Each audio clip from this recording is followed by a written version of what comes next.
Pauli Paavilainen itse. Vieläks sä kielät? Oletko sä se vittu huilupoika?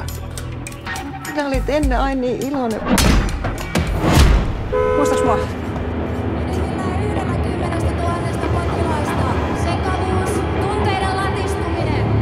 Opeta nyt helvettiin. Perusta oma bändi, saatana. Se oli ihan mielenkiintoista. Täällä päin tommoista varmaan kuultukaan. Pitäisikö koettaa soittaa jotain yhdessä?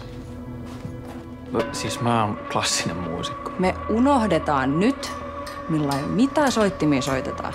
Mun maku on ehkä vähän primitiivistä. Sitten lähdetään tekemään historiaa.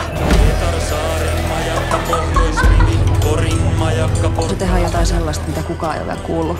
Jotain sellaista, millä ihmiskunta ei ole vielä valmis. Ota nyt tätä ryymää.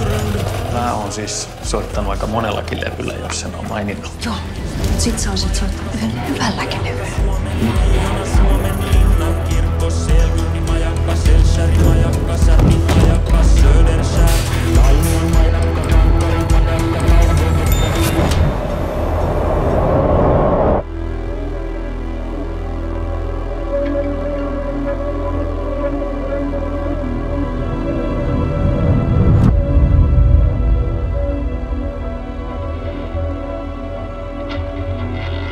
Kuinka moni raumalainen on tehnyt levy, mikä jonain päivänä lähetetään avaruuteen?